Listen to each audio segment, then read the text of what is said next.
All right, this is Unit 3. We're going to hit Roaring Twenties first, and then we're going to move on to Great Depression, or like I like to call it the Dirty 30s.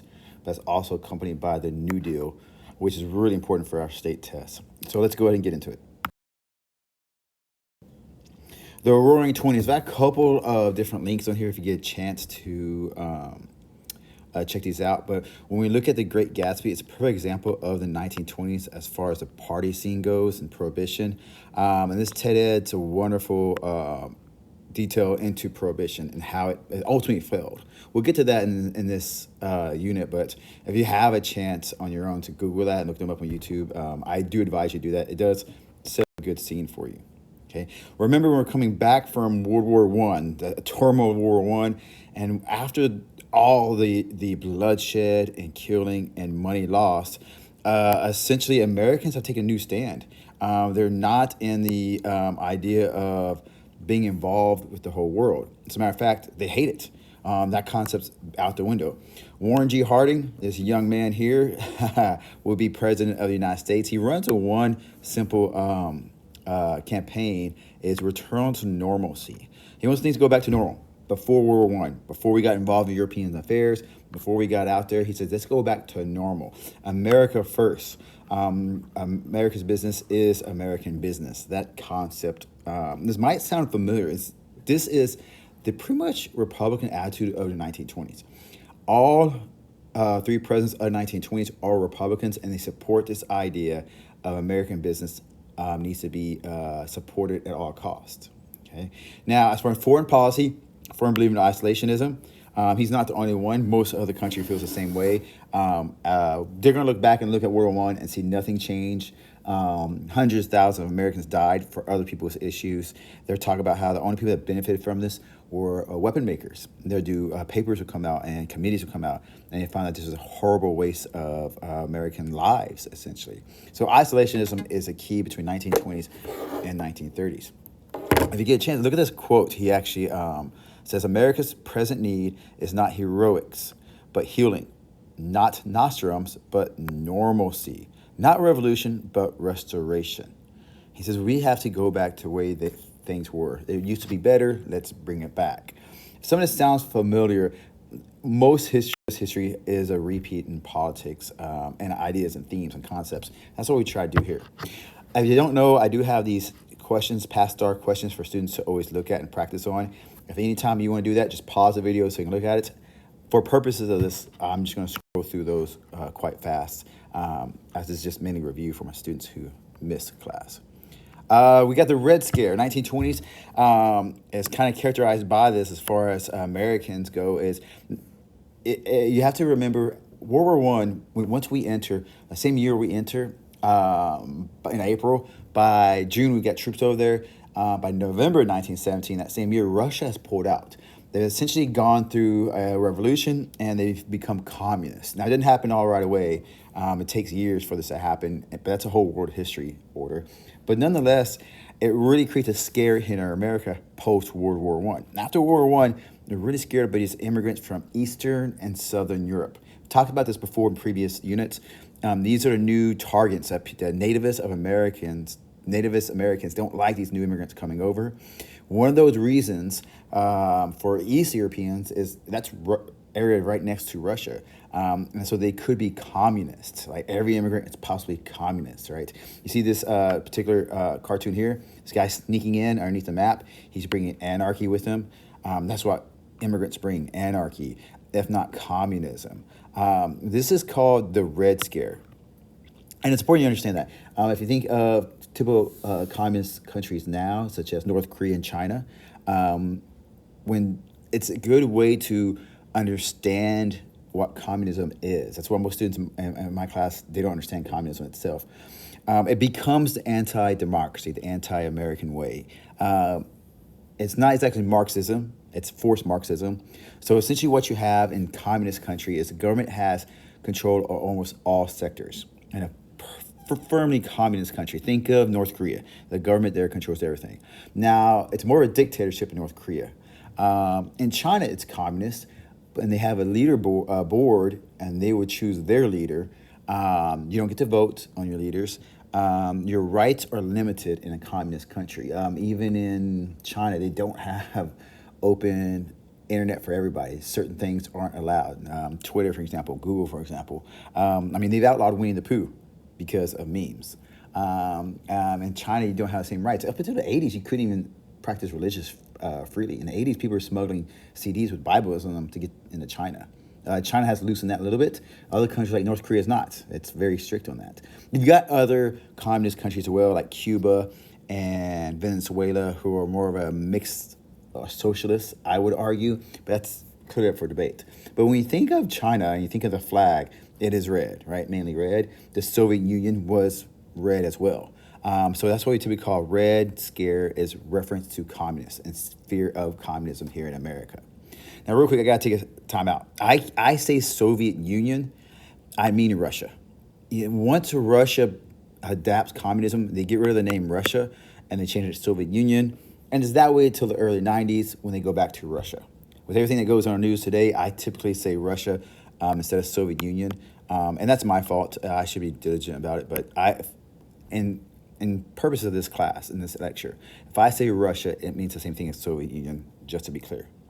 Now, this Red Scare that we have in America, it's enough to freak people out. There are 30 bombings, 8 cities in one day. One of those bombings happens at the Attorney General's office, and the Attorney General says enough's enough. Mitchell Palmer, he will set out to arrest 4,000 suspects with no warrant whatsoever. 600 will be deported.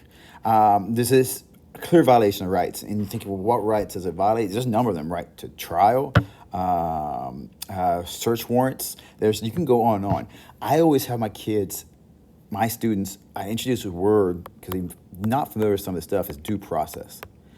And I do that purposely. Due process essentially is you have trial.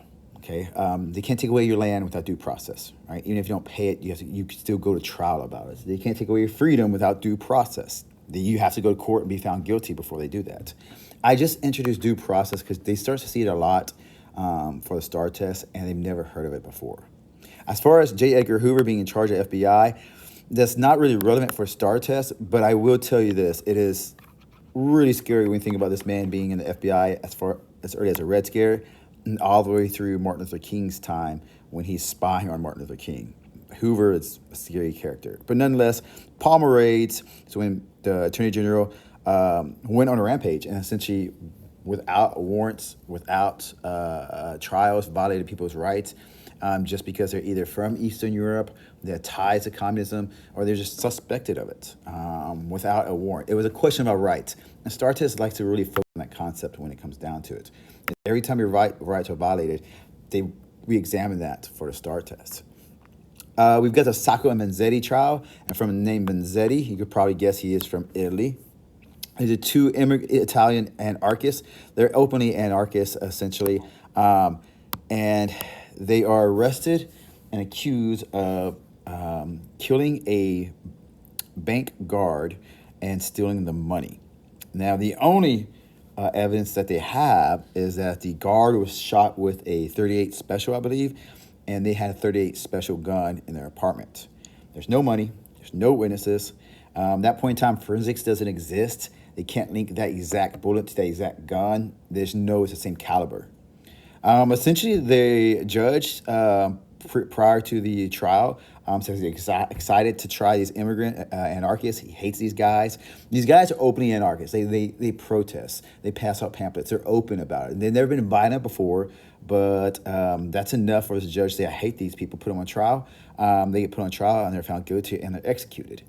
Now, we look at this, and this seems to happen relatively quick. I mean, the protests around the world are enormous. You look in London, Paris, everywhere around the world, people like Americans have gone crazy because they're so scared of who's communist that they're taking away people's rights. Sacco and Vanzetti, we look at in history because it's a perfect example of how scared Americans were of communists and immigrants. And this is part of the Red Scare. Americans are so freaked out, they don't think twice about this. It just happens with very little evidence. Now, you can look this up, and there's some people say it turns out it's true, they were guilty of it, but there's some that say that actually is not true, but it's the evidence is still pretty loose when it comes down to it, essentially. But nonetheless, it was a Red Scare. For the points of this test or this class. That's the main part of it. The Red Scare also gave birth to Nativism. I've talked about this so many times in my class, and I'm sure my students are sick of it, but Nativism pops up multiple times throughout the U.S. history. And it comes down to one simple thing. Americans feared immigrants were communists. They come from communist areas. These people could possibly be communist ties. It freaked Americans out because immigrants were possibly communists, to the point where the KKK was reborn. And instead of just going after African Americans, now the KKK would target Catholics. Think South Europe, Italy, Catholics. They would target anybody who didn't speak English, anybody who wasn't Christian in their viewpoint. Not unorthodox Christian, but that's not okay. But Christian is different. And essentially, KKK expanded into these immigrants and nativism. And by doing that, they actually recruited quite a bit of people. The Red Summer, this isn't TEKS, so we won't cover this, but the KKK's rise is so strong, you should look up Red Summer of 1919. You'll see things about the Lane Massacre, the Chicago race riots, the Tulsa bombing. That's been getting that's been in the news quite a bit in the past few years. The Lane Massacre, to me, is just as bad, if not worse. Chicago race riot, how it starts, it's unbelievable. Red Summer 1919 was essentially race riots across America. When these soldiers came back, these African-American soldiers came back from World War I, they were not scared of these men right here with guns anymore. It wasn't uncommon for them to carry a gun in war. Why would they be scared of these other National Guard members? And that created a lot of conflict in the South, but also North. We're talking, even in LA, there's race riots. Chicago, there's Detroit, all over there's race riots. We don't talk about it because the state of Texas doesn't want to talk about anything bad, but Red Summer is part of that. Now, as far as state test goes, we do need to understand nativism is the fear of foreigners or immigrants. And for this case, it's really because of fear that they might be communists. There are 3 Republican presidents during this time period, like I mentioned earlier, and they all have similar policies, so we're not too worried about exactly getting into details. I'll tell you exactly what you need for a test, and that's it. But real quick, pay attention to a couple things. They all believe in tariffs. That concept that, hey, if we have tariffs on goods coming in from other countries, Americans will buy ours because ours is cheaper. They also believe in lowering tax on wealthy corporations. Any way you can help business helps business grow, and that's good for the economy. They're very pro-business. This is a 1920s super pro-business. Even the Antitrust Act, they're going to ignore. This is never asked about on STAAR tests, but these presidents will ignore the Sherman Antitrust Act.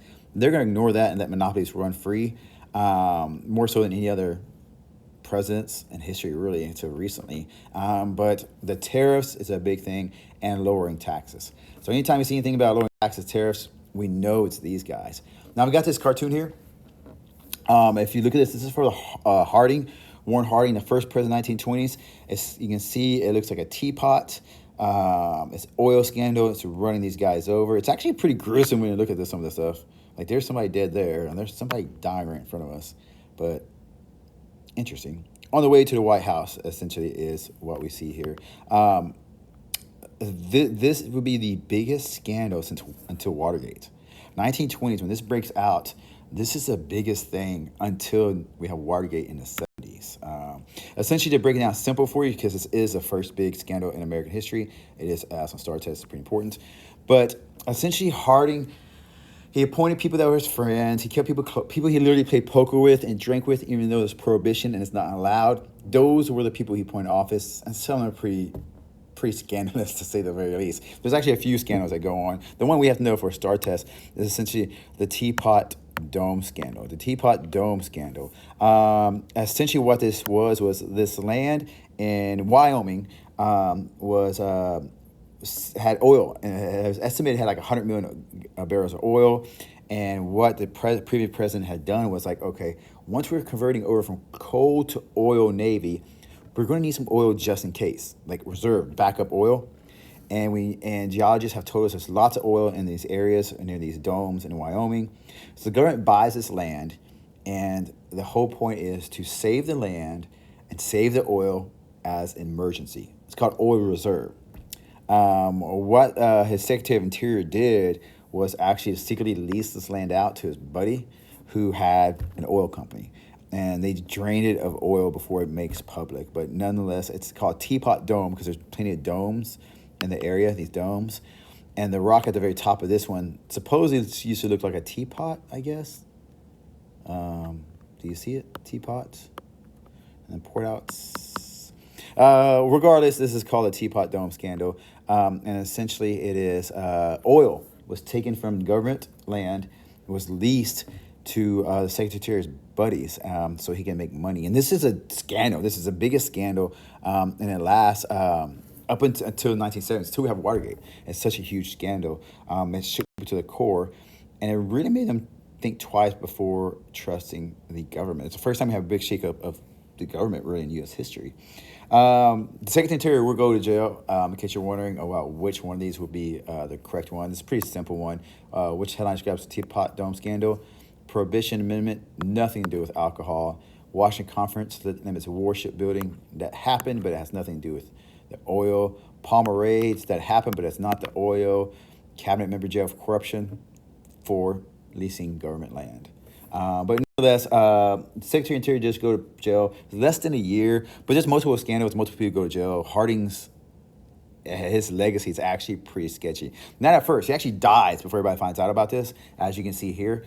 And when this guy dies, he's dead, and the new guy is this one right here, Calvin Coolidge. I can go on forever about this guy. He's hilarious. He's kind of like the known for doing nothing president. He stays out. He says the government shouldn't do anything at all. People can rant, people can complain. He believes firmly in this word I keep bringing up is laissez-faire. I want students to understand that means government hands off business. Leave the business alone, and that's what this guy believed firmly. Now, historians later on, this isn't on STAAR test, but historians say that his failure to deal with issues that the government should have stepped in on may have helped cause the Depression. That's a really good debate that historians actually have, and even economists have in modern times. But for us, I know this guy is very pro-business. Tariffs is a big deal. Lowering taxes. Believes the government should stay out. He's known for not doing anything at all. And so I do have a question on here. This is from a prior unit. I was just seeing if my kids would remember this. But he did do one thing where he passed the Native American Citizenship Act that gave Native Americans actual citizenship for the first time ever. But that's, we talk about it when we talk about a different unit. This one's more focused on economy in the 1920s. Okay. Now, Coolidge finishes Harding's term. Harding was poisoned essentially first a couple years into his presidency. Coolidge finishes that first term, then runs for his second term and steps down. He goes, that's pretty much 2 terms. I'm done. It's not law, but he's following tradition, like most guys, all the guys did before him. And then Hoover is elected in 1929. He will pass the Hawley-Smoot Tariff, which is the largest tariff in U.S. history. And this is devastating.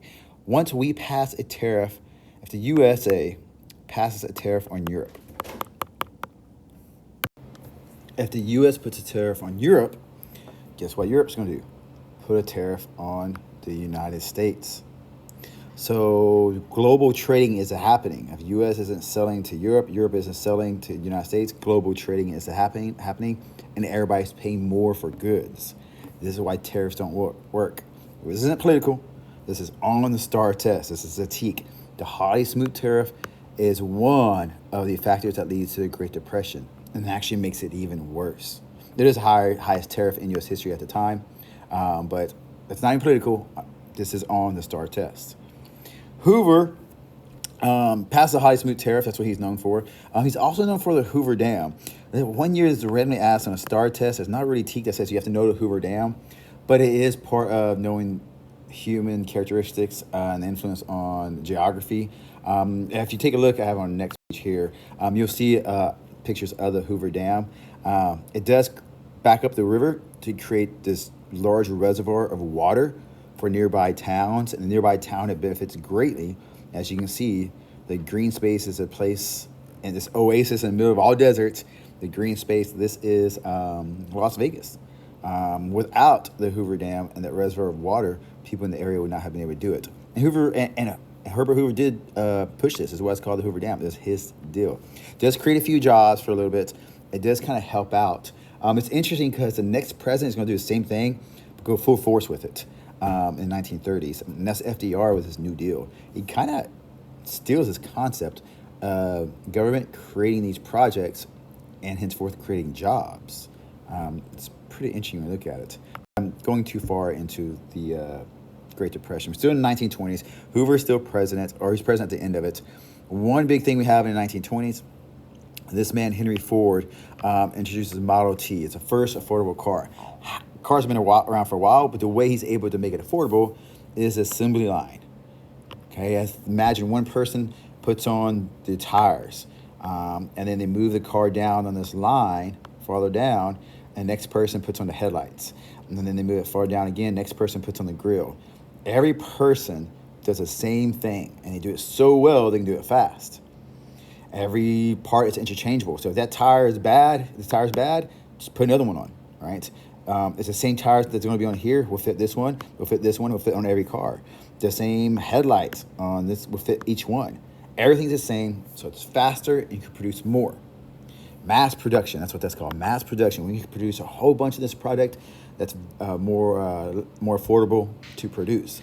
Yeah, think about it. It's more affordable to produce because your labor time, the people you pay to do it, they can produce more of them in the same amount of time versus other cars. Like there's a car called Dudenzinger, it's all custom. A group of guys built this whole thing from scratch. It took forever for a few guys to build a car. Every single thing's custom. They have to put them on perfectly. They have to figure out how to do it. The assembly line changes everything. It means mass production, and you can produce more of something, the price drops. If you look at this, 1908 to Model T is introduced, to affordable to buy one, you would have to save up for 20 months. By the time mass production starts to affect everybody, by 1920, you're talking like 3 months, and you can buy one. Mass production, as more and more get out there faster and faster, it has a huge huge importance in U.S. history. So much to the point that everywhere you go, it's based on a assembly line. Fast food restaurants, think you go to Subway, you order the bread, they cut the bread open, you put the veggies on there, they slide it down. What kind of meat do you want? They slide it down, they wrap it up, and then check you out. It's like, it's done. All, like, the assembly line changes everything, and it makes everything more affordable.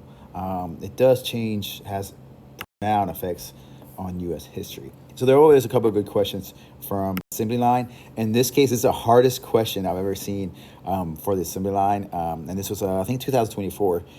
It was actually a short constructed response, or students actually had to type in their short constructed response. Only 50% got full credit. 20% got one of them right. 32% got 0. So the question. Here's the answer here if you want to take a look at that. These are really difficult. That's just to explain. So this is one of the normal multiple choice questions. You can see it's way more easier. 78% of students got that right versus our state, Texas, and Texas. This is the age of mass consumption. Everybody's buying. Everybody's buying because they're buying on credit. Think before credit cards, you go to the store and say, hey, I'd like to purchase it, but I don't have enough money.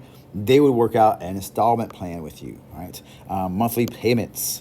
It got pretty out of hand. A car makes sense, right? Even now, cars are so expensive, we can't pay for them. But if you look at these other items, phonographs, buy it on installment plan. Vacuum cleaner, buy it on installment plan.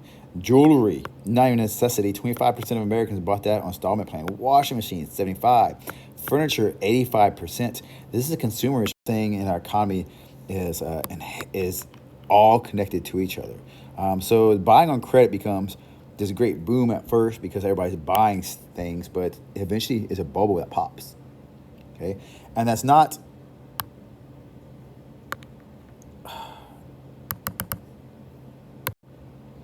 That's not the worst of it. The worst of it actually comes from speculation.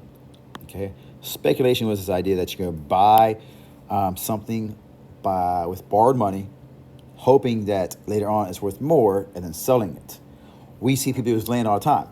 Land speculation is just that. You take a loan out from the bank, you buy this land, make payments on it, and you're hoping in a few years that land's worth more money because there's a school built next to it. So now everybody wants to build a neighborhood there. So then you can sell it for more money. or you buy this land and you're hoping as the city expands towards your part to your land, it's worth more money later. That's land speculation. People with cars, people flip cars all the time. Buy a car, clean it up, fix it, sell it for more money. That's speculation. Now imagine doing that with the stock market. Going to the bank, borrowing money. It's called buying on margin. If you ever see that, buying on margin. You put 10% down, they let you borrow $100,000. You go buy stock because you're for sure that stock's going to take off. It's going to do great. It's going to do wonderful. And so Americans weren't just buying furniture on credit. They were buying stocks on credit. So what happens if you have a stock market crash? You're out all the money, but you still owe the money to the bank. The stock market guys, they want their money. You go to the bank to pay them off. You can't afford to pay them off. Americans, look at this. You could buy everything, until eventually you have so many payments from so many different stores, you can't make the payments. If you can't make those payments, the stores don't make money. Stores don't make money, they gotta lay people off. Less people working, less people buying stuff. We have a cycle. Everybody don't have a job anymore because we have this bubble that pops. It's all this 1920s, all the speculation, everything that they allowed to happen when the government refused to step in, all that leads us to the dirty 30s, the Great Depression. Other part of 1920s that you cannot ignore this is Prohibition. All right, 18th Amendment, we talked about that before, was passed in 1919, 18th Amendment. It banned the sale of alcohol. This is also known as Prohibition, right?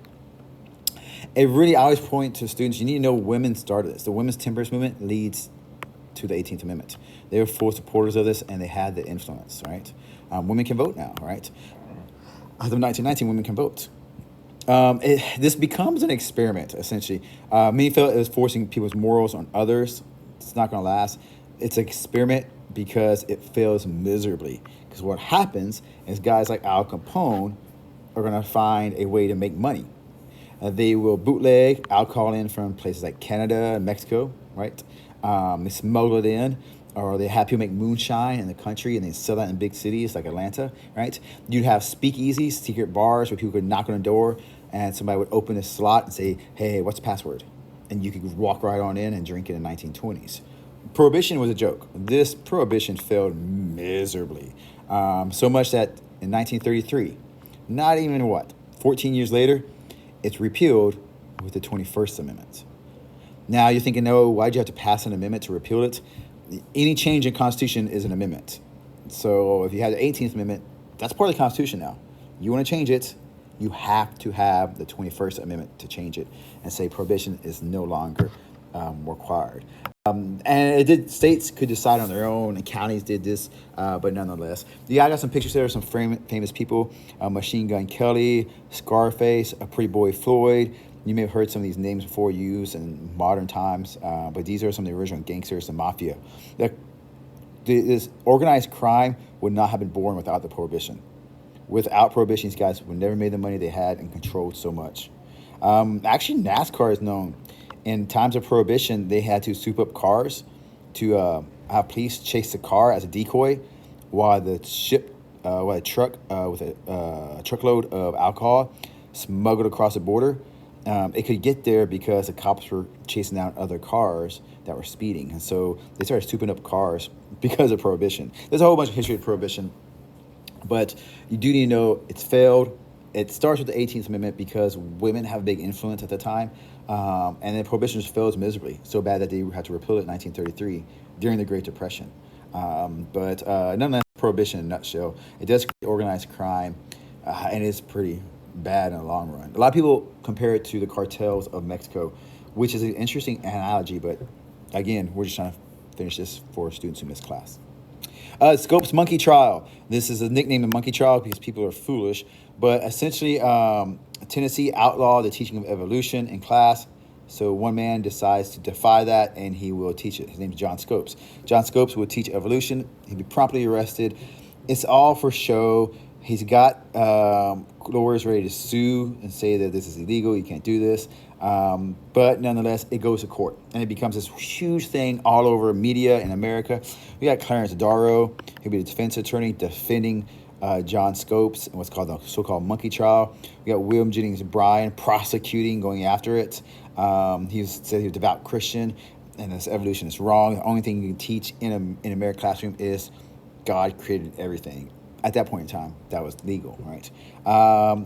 The whole thing for this, if you want to know what happens, it becomes a whole ordeal. It's so big. Like, look how packed the classroom, the courtroom is. There are days when they had to go outside to have court because it's so packed and so bad in there. But regardless, the reason why we talk about this so much in U.S. history is the 1920s was a change. Essentially, 1920s changed everything. More Americans live in cities for the first time.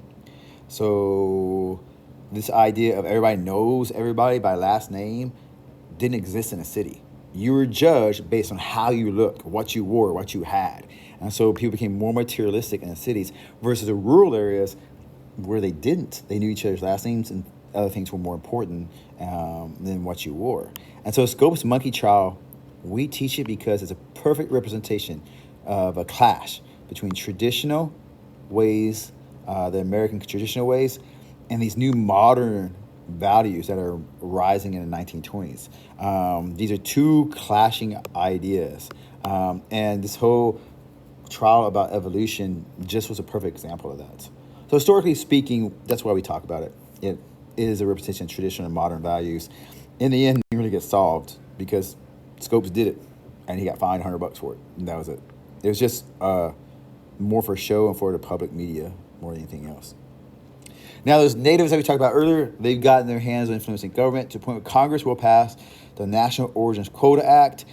And there's actually several different acts that take place, but essentially for the first time in U.S. history, other than the Chinese in 1882, now we have immigration acts for Europeans.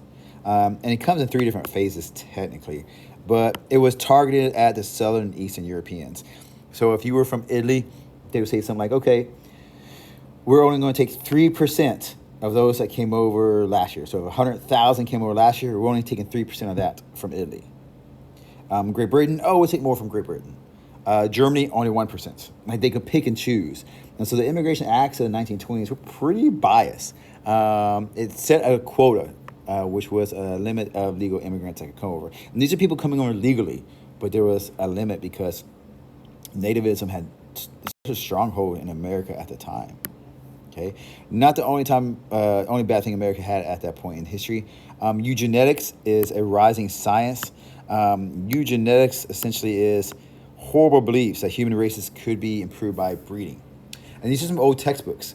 You can see how they would even argue different humans had different skull shapes. The Greek European looked like this. The man from Northern Africa like this, one from Southern Africa like this. That's not true, as we know that people have the same skulls, they have different facial features, and they have different color skin. But back then the argument was like, hey, these people aren't smart. This guy, yeah, he's good. Not these guys. These guys are bad. That's their belief, not mine. And so the idea was like, we could breed them out. If less black people had children, then there'd be less black people. And that idea actually got so carried away. I mean, that's pretty far, but they're going to take it even farther when they say things like, oh, we can get rid of poor people. We can get rid of mentally handicapped people. Okay? When they had to justify the immigration policies in the 1920s, these quota acts, this is what they said. They said these people are a lower human race, and if they come to America, they're going to ruin the population. But if they come to America and breed, they're going to spread stupidity. We got to stop immigrants from coming over altogether. That was eugenetics. Horrible scientific beliefs that were based on no facts whatsoever, but the idea that you could improve population by breeding. If this sounds familiar, this is Hitler in 1930s. This is his enforcement. The first people Hitler goes after are the mentally handicapped people. So if you're thinking, oh, this is a Hitler-specific German thing, it's not. People around the world were believing in this idea of eugenics, trying to control breeding to make a better world. This essentially ties to what we call social Darwinism. We know Darwinism, if you don't, in biology class, you should learn that there are different birds in the Galapagos Islands. In each island, the birds were different because they adapted to the island. So a long beak bird on one island dug for insects deep in the ground, Another island, the only food source were nuts. So the beaks in those birds were short but strong to break the actual nuts open and eat them. So that was survival of the fittest on each island. That's essentially what happened. Social Darwinism was the same thing. Human races compete for survival. And so if one race beats another race, that's just part of, sorry, if one race beats another race, that's just social Darwinism. Deal with it. The superior race is going to win. Survival of the fittest. Now, opponents of this will say, hey, we're not animals. We have empathy. We have sympathy. We have education. We can change. People can change. It's not an idea about human races are better than other ones. And this sounds familiar. History does repeat itself. It's rather disturbing when we hear it nowadays, but it is possible.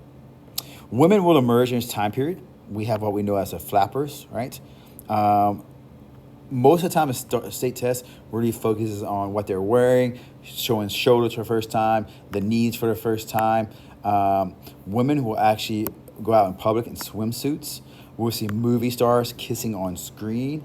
They're called flappers because their sandals were open all the time, and so they would flap all over the place. A lot of people think it has to do with their hair, but it's not.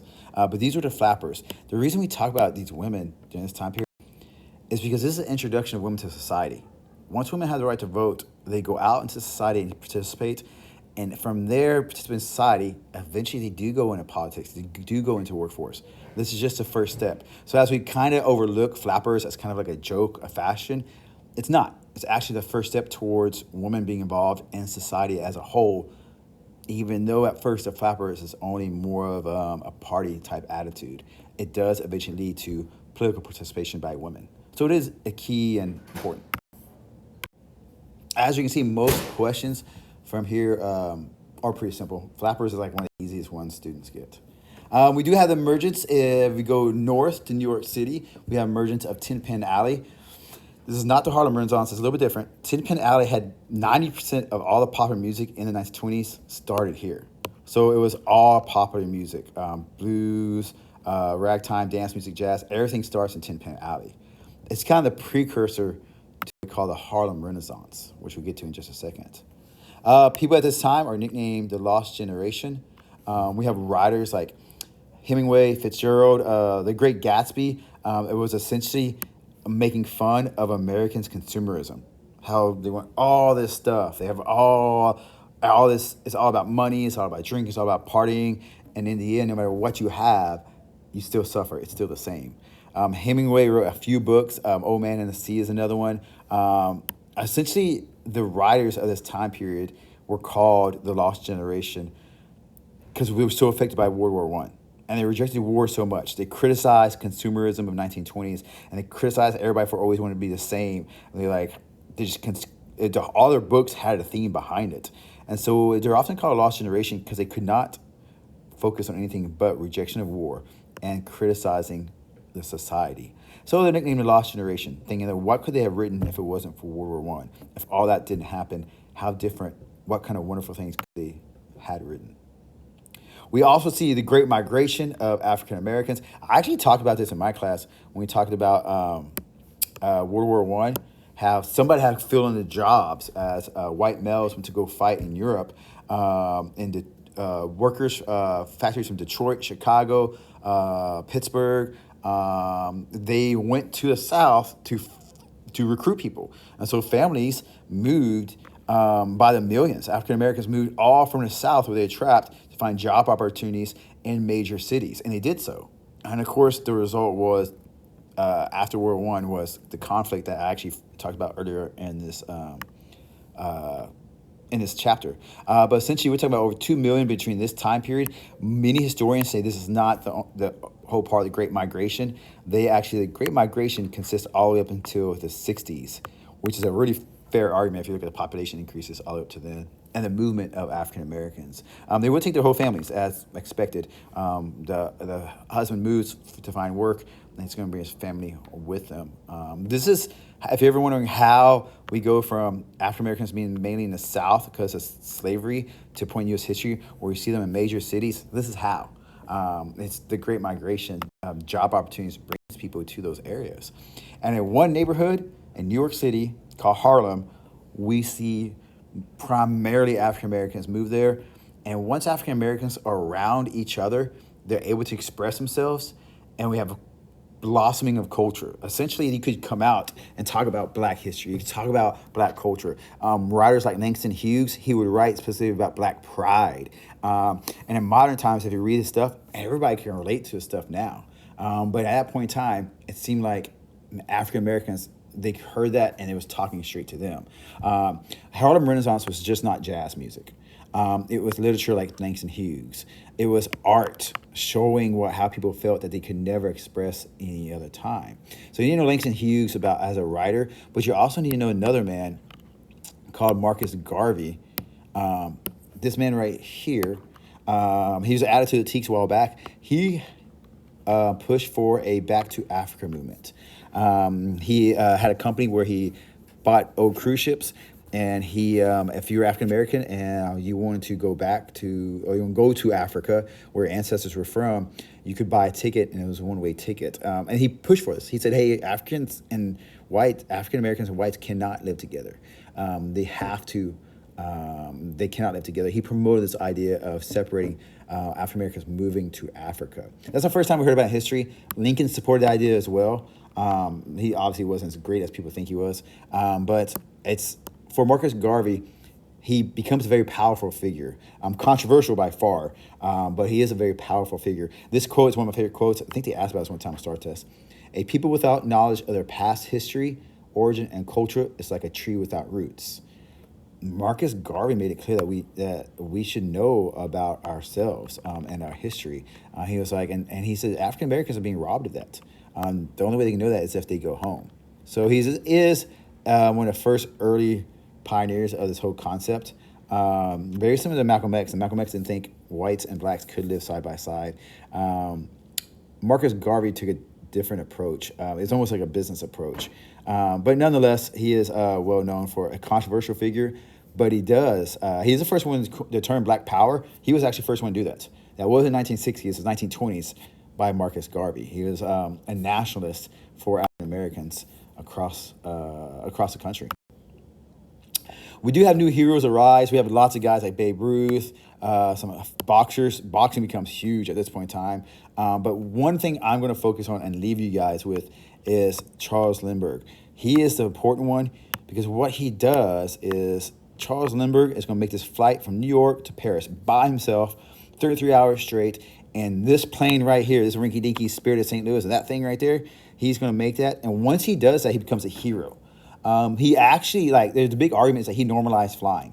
Once he does that, people are more comfortable with the concept of flying, and it becomes more popular. Mail will be delivered, and eventually you have people flying for transportation. Consumers can fly eventually. Between 1927 and the next 10 years, as World War II approaches, you go from planes like this to massive bombers. I mean, I would argue that Charles Lindbergh, when he did this, when he made this solo flight all by himself nonstop, that it made flying more of a reality to people. They believed that it was actually achievable. So Charles Lindbergh does, I always say he normalizes flying. I don't know if that's accurate as some would say, but I think it is. That's the best way to put it. He becomes a hero nonetheless to the people. He's got interesting political views, but you can always look that up on your own. Okay, these other heroes at the time, you don't have to know about for the STAAR test, so I won't cover them. And that wraps up this section on the 20s. All this eventually implodes in the 1930s with the Great Depression.